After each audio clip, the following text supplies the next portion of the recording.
السلام علیکم ورحمۃ اللہ وبرکاتہ۔ دراصل اس کو میں ریکارڈ اس لیے کر رہا ہوں میرے دوستوں کے، لوگ جو ہیں زیادہ تر ویڈیوز وغیرہ دیکھ لیتے ہیں لیکن میسیجز ٹائپ کیے ہوئے وہ نہیں پڑھتے، اگنور کر جاتے ہیں۔ یہ بہت ہی اچھا ایک میسیج میرے بھائی نے ڈالا ہے۔ میں ایک ویڈیو بھی اس سے پہلے بنا چکا ہوں، چھوٹی سی ویڈیو کلپ میں نے بنائی تھی، تقریباً کوئی 2 ہفتے ہوئے ہوں گے، 3 ہفتے پہلے میں نے بنائی تھی، وہ کچھ اسی ٹاپک پہ تھی۔ تو یہ میرا بھائی ہے خضر علی جس نے یہ میسیج ڈالا ہے، تو میں یہ آپ کو پڑھ کے سناتا ہوں تاکہ کیونکہ جو لوگ ٹائپ کیے ہوئے میسیج کو اگنور کر دیتے ہیں وہ کم از کم اس چیز کو سن لیں۔ عوام کو ایک خونی جتھے میں تبدیل کیا جا رہا ہے۔ کیا آپ کا ملٹیپل ویزا لگا ہوا ہے؟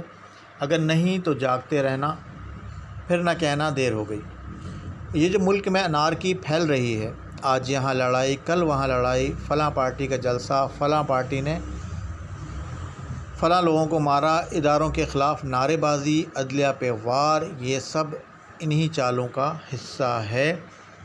اچھا، میں یہاں تھوڑا سا ایک وہ کہوں گا کہ ہمارے یہاں اداروں کی جو غلطیاں ہیں وہ تو اپنی جگہ پر ہیں، ٹھیک ہے، ظاہر سی بات ہے، انہیں ادارے ہی خود سے ٹھیک کر سکتے ہیں، ہم کچھ نہیں کر سکتے اس سلسلے میں، کیونکہ ہم ویسے ہی بہت ساری مشکلات میں گھرے ہوئے ہیں، اور جو لوگ، کیونکہ ہمارے یہاں جو آبادی ہے اس میں 90% جو لوگ ہیں وہ غربت کی جس سطح پر ہیں، تو وہ ظاہر سی بات ہے کیا کریں گے، ان کو تو کھانے پینے اور ان چیزوں کی فکریں لاحق ہیں، اور اسی وجہ سے جو نا اس طرح کے لوگوں کو بہکانے میں بڑی آسانی ہو جاتی ہے۔ ایسے جو ایجنٹ ہوتے ہیں یا جو مطلب اس طرح کی چیزیں چاہتے ہیں دوسرے ممالک میں، تو ان کو بڑی آسانی ہو جاتی ہے کہ وہ اس چیز کو جو ہے وہ کر سکیں، امپلیمنٹ کر سکیں اپنے معاملات کو۔ تو یہ جو ملک میں انارکی پھیل رہی ہے، اس کی وجہ یہی ہے، جیسے کہ لیبیا میں، عراق میں، شام میں، تنوس میں، اسی طرح عوام کو ایک خونی جتھے میں تبدیل کیا گیا، اور جب عوام کا غم و غصہ انتہائی پہنچا تو تصادم میں بدل گیا۔ یہ سب کرنا CIA، موساد، را یا بلیک واٹر ان کے لیے مشکل نہیں ہے، اور افسوسناک بات یہ ہے یہی ماڈل اب پاکستان پہ لاگو ہونے کو تیار ہے۔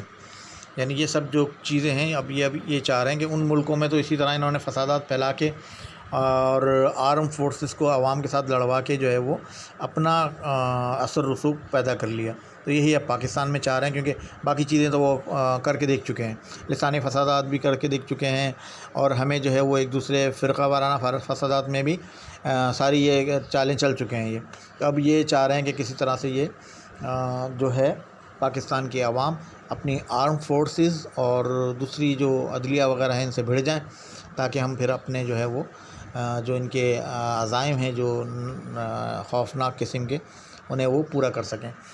تو پاکستان کی زرخیز زمین جو ہر قسم کے اجناس اور پھلوں سے مالا مال ہے، گوادر پورٹ، ریکوڈک کے سونے کے ذخائر، بلوچستان میں سمندر میں تیل، یورینیم کے ذخائر،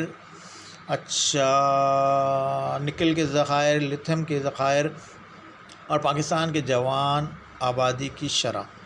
پاکستان پہ قبضہ کرنے کے لیے یہی بہت عالمی طاقتوں کے لیے بہت ہے یہ، اس لیے برائے مہربانی محب الوطن پاکستانی بنیں۔ یاد رکھیں کہ جب بھی ملک میں آفت آئے گی یا حملہ ہوگا، سیاستدان ملک چھوڑ کر باہر بھاگ جائیں گے۔ ملک میں جو 230 خاندان ہیں جن کے بچوں کے پاس 5 سال کے ملٹی ویزا، بلکہ 5 سال سے بھی شاید زیادہ 10 سال کا ہوگا ویزا، ایک سے زیادہ ممالک کے لیے لگے ہوئے ہیں، وہ بھی ملک سے نکل جائیں گے۔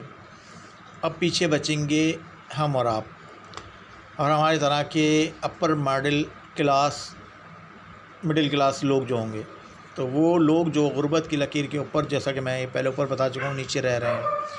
ہمیں فسادات کا سامنا کرنا پڑے گا، خون ریزی ہوگی، ڈاکے پڑیں گے، اور مختلف چیزیں جو اس میں ہوتی ہیں، خوراک کی کمی ہوگی۔ اب ہم نے کرنا کیا ہے؟ اچھا، یہاں پھر ایک چیز میں بتاؤں گا، ہم ابھی یعنی شاید 7-8 سال آگے جو ہے ہمارے پاس خوشحالی رہے، خوشحالی سے مراد ہے کہ کھانے پینے کی چیزیں ہمیں ملتی رہیں، لیکن یقین جانیے کہ آگے جو دور آنے والا ہے وہ خشک سالی کا آنے والا ہے، جو آپ اگر تاریخ اٹھا کے پڑھیں یا آپ چیزوں کو دیکھیں تو یہی ہوتا آیا ہے۔ تو اب جو پیریڈ ہمارے پاس جو بچا ہے 7 8 سال 10 سال، تو یہ وہ ہے جو ہمیں کچھ نہ کچھ کھانے پینے کو ملتا رہے گا، چلتا رہے گا، لیکن پھر اس کے بعد ہمارے پاس اللہ تعالیٰ جو ہے وہ پھر ہمیں آزمائش میں ڈالے گا کہ شاید پھر ہم ایک ہو جائیں، کسی طرح ایمان پر قائم رہیں۔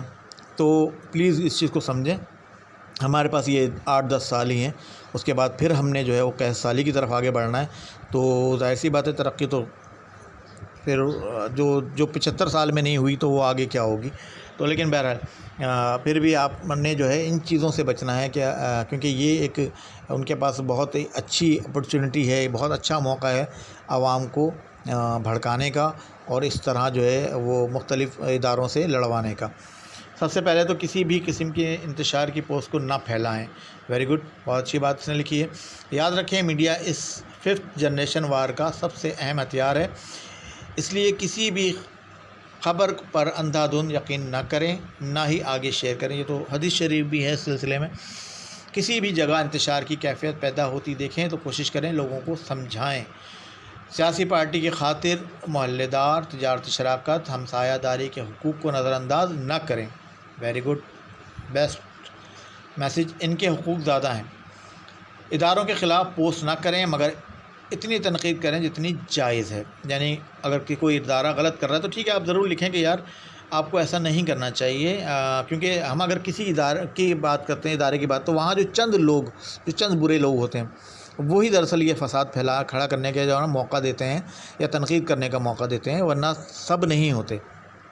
سب جو ہیں وہ اپنی اپنی جگہ ایمانداری سے نوکری کر رہے ہوتے ہیں، تو جو چند لوگ ہوتے ہیں وہ یہ سب جو نا کام کرواتے ہیں، اور ہو سکتا ہے کہ وہ بھی یہودی ایجنٹ ہی ہوں، بظاہر جو ہے وہ نظر آتے ہیں کہ ہمیں جی وہ ہمارے ساتھ ہیں، لیکن وہ ہو سکتا ہے ایجنٹ ہو، کیونکہ وہ دانستہ یا نادانستہ طور پر وہ کام وہی کر رہے ہیں، ملک میں فساد اور انارکی پھیلانے والا۔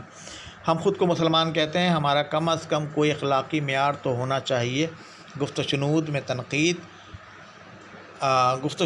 تنقید میں اور کسی خبر کو بغیر تحقیق کے آگے پہنچانے میں ہمیں اپنے سیکیورٹی اداروں پر تنقید سے گریز کرنا چاہیے اور ان کا مورال ڈاؤن کرنے والا کوئی کام نہیں کرنا چاہیے۔ ویری گڈ، کیونکہ یہی ہماری سلامتی کی ضمانت ہیں۔ کل جو لوگ سیکیورٹی اداروں پر تنقید کرتے تھے آج تعریفیں کر رہے ہیں، اور کل جو ان کی تعریفیں کر رہے تھے آج ان پر تنقید کر رہے ہیں۔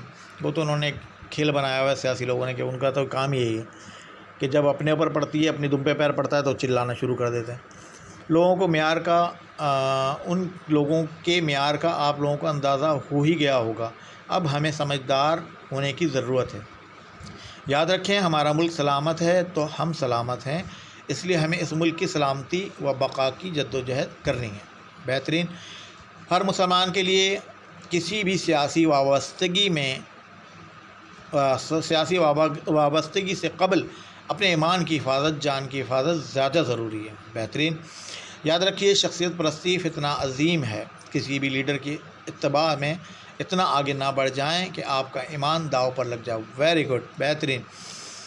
یاد رکھیے اللہ کی عطا کردہ کتاب قرآن پاک اور نبی کریم رؤوف الرحیم صلی اللہ علیہ وآلہ وسلم کی ذات اطہر ہمارے لیے بہترین نمونہ ہے۔ کسی بھی پارٹی اور اس کے مکمل لیڈرشپ کو جانچنے کے لیے نبی کریم کی سیرت کو معیار بنائیے۔ اچھا، یہ بہت اچھی بات اس شخص نے کہی کہ کیونکہ میں اب یہاں ایک چھوٹی سی تنقید کرنا چاہوں گا سمجھانے کے لیے کہ جس شخص سے بڑی مشکلوں سے وہ نبی کریم صلی اللہ علیہ وآلہ وسلم کا نام جو ہے وہ اب لینے لگا ہے، ورنہ اس سے تو صلی اللہ علیہ وآلہ وسلم یہ ایک چھوٹا سا درود پاک ہے، یہ تک نہیں نکلتا، آدھا ہوتا تھا۔ وہ تو سکھا کے لوگوں نے کہا بھائی یہ، اب وہ کہتے ہیں جی وہ باہر پڑھا ہے تو مسلمان۔ میرے ایسے کئی کزن ہیں جو کینیڈا اور اس میں پیدا ہوئے ہیں، بڑے ہوئے ہیں، لیکن مسلمان ہیں تو درود شریف بالکل صحیح طریقے سے پڑھتے ہیں، لیکن یہ کیسا مسلمان ہے کہ اس کو درود شریف تک کا نہیں پتہ۔ چلو جب کچھ بولنے پہ آتا ہے تو کم سے کم کسی عالم دین سے مشورہ کر لے کہ بھائی میں یہ بات کرنے جا رہا ہوں تو کیا کروں، لیکن اس کو پرواہ ہی نہیں ہے، وہ بولتا ہے بھائی جو ہوں بس میں ہوں۔ تو بہرحال اللہ رحم فرمائے۔ تو یاد رکھیے اللہ کی عطا کردہ کتاب قرآن پاک اور نبی کریم کی ذات اطہر ہمارے لیے بہترین نمونہ ہے۔ کسی بھی پارٹی اور اس کی مکمل لیڈرشپ کو جانچنے کے لیے نبی کریم کی سیرت کو معیار بنائیے۔ آپ اپنے اوپر خاندان دفتر کاروبار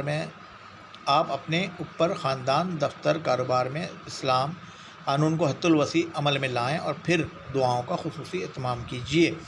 نفاذ دین ہم سب کی بنیادی ذمہ داری ہے۔ خوب سوچ سمجھ کر شرع صدر کے ساتھ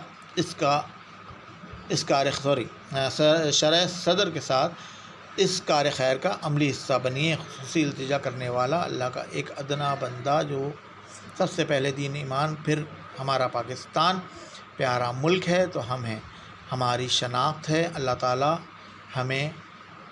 تعالی ہم آپ کا پاکستان کا حامی و ناصر ہے۔ اللہ تعالی ہمارا آپ کا پاکستان کا حامی و ناصر ہے، وہ یہ اینڈ میں لکھنا چاہ رہا تھا۔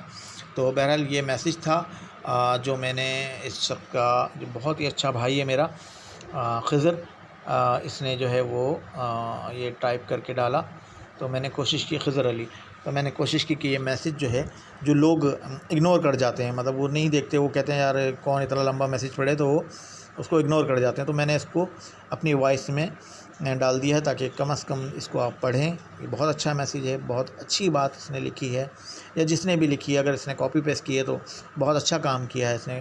آپ بھی پلیز اس میسیج کو پڑھیں، کاپی پیسٹ کریں اور لوگوں میں یہ بات پھیلائیں تاکہ انارکی نہ پھیلے ہمارے ملک کے اندر۔ ہم پہلے ہی بہت ساری مشکلات کا شکار ہیں۔ جزاکم اللہ خیرہ۔